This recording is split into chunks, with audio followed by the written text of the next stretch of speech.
Okay, let's try this again. It's been a minute since I've recorded a queer Canadian history moment, so I apologize for the choppiness of what it looks like coming back here. Some trigger warnings for outdated and harmful language, including the term homo and homosexuality, specifically as an illness. Conversion therapy, trigger warning for a list of them. I don't go into any graphic detail, but I do list different methods and laws around conversion therapy and mental health issues.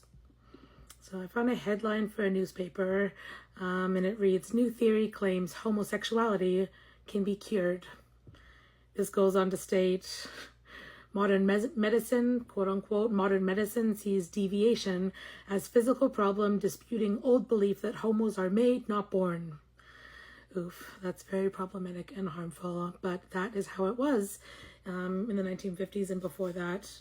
So homosexuality was treated like an illness that could be cured with such measures as lobotomies, electric shock therapy, and other forms of conversion therapy. Conversion therapy refers to any treatment intended to change a person's gender identity or sexual orientation. It is now proven ineffective and extremely damaging. One of my favorite queer movies from back in the day is But I Am a Cheerleader. That is a more, I guess it's intended to be a bit of a comedy about conversion therapy. For another look at conversion therapy, the Miseducation of Carmen Post is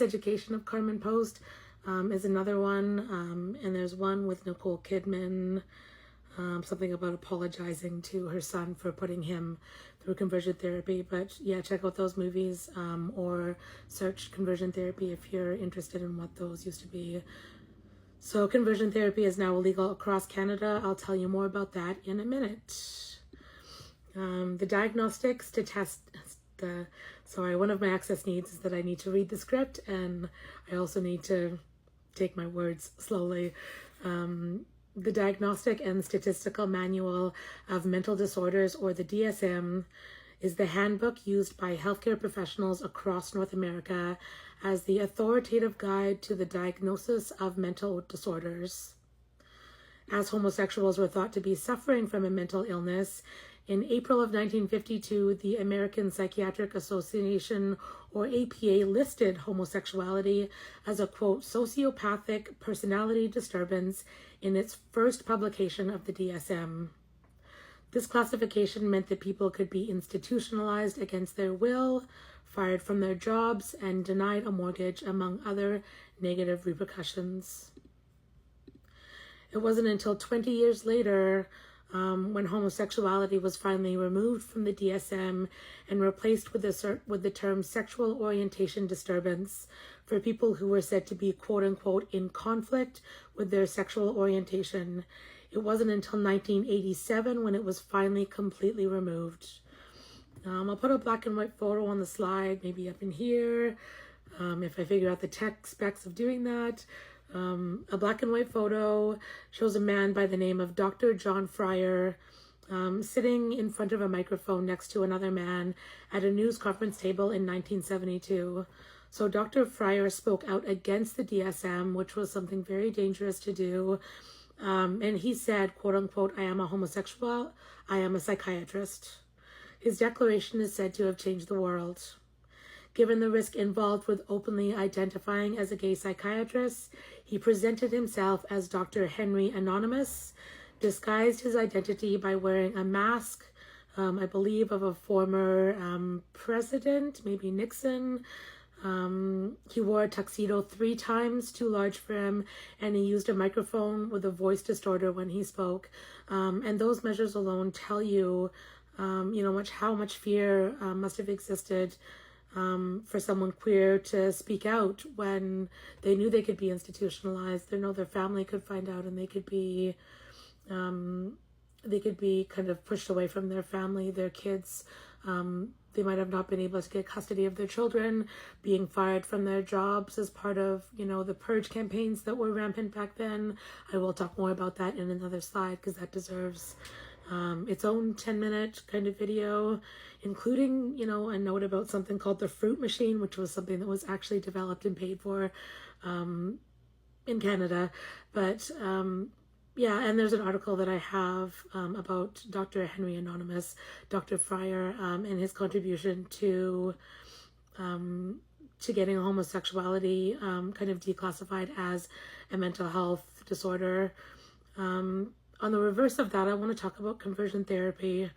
In one of my favorite pictures that I kind of found when researching content for queer and trans history workshops. Side note, I have hundreds of facts and I wish that I could share them all right now, but they're as disorganized as can be. Hashtag ADHD, hashtag disabled, all of that stuff. But one of my favorite photos, it's this image, and if I can't figure out how to put it up, I'll add it after the video. And it's someone holding up a poster, and I can tell that it's a child based on just size of hands and arms and height and all that.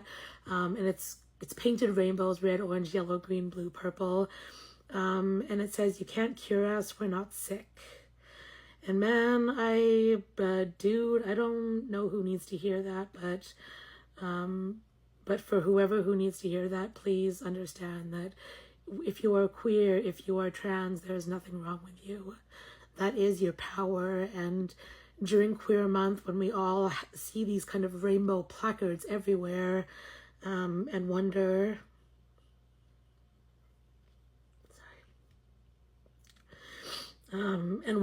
a lot about what's going on in the world today, because everything is very heavy.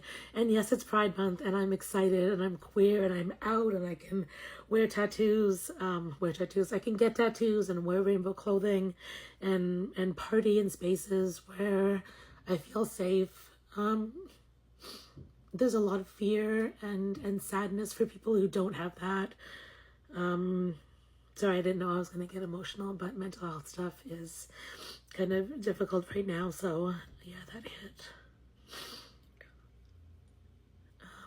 3 more minutes. Okay, I can do this.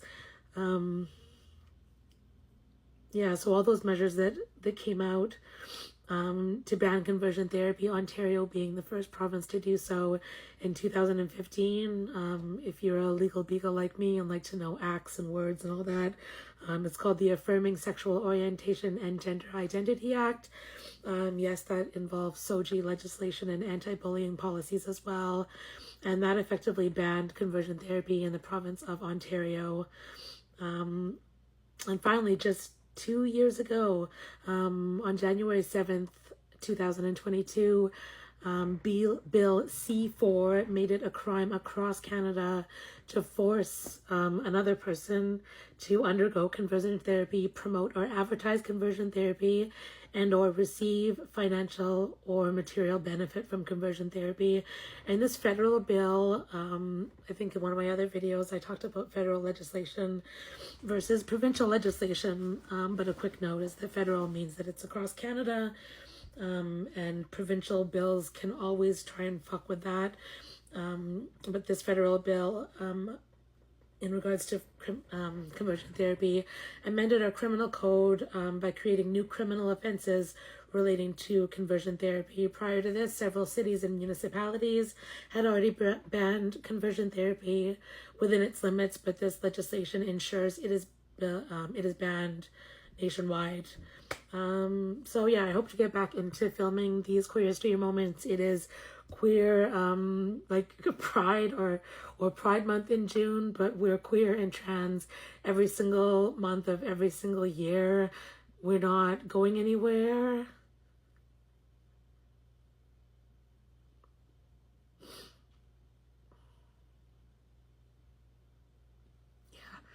And a reminder that you can't cure us, we're not sick. Happy Pride this day and all other ones. And please do what you can to spread that amongst your communities. Till next time.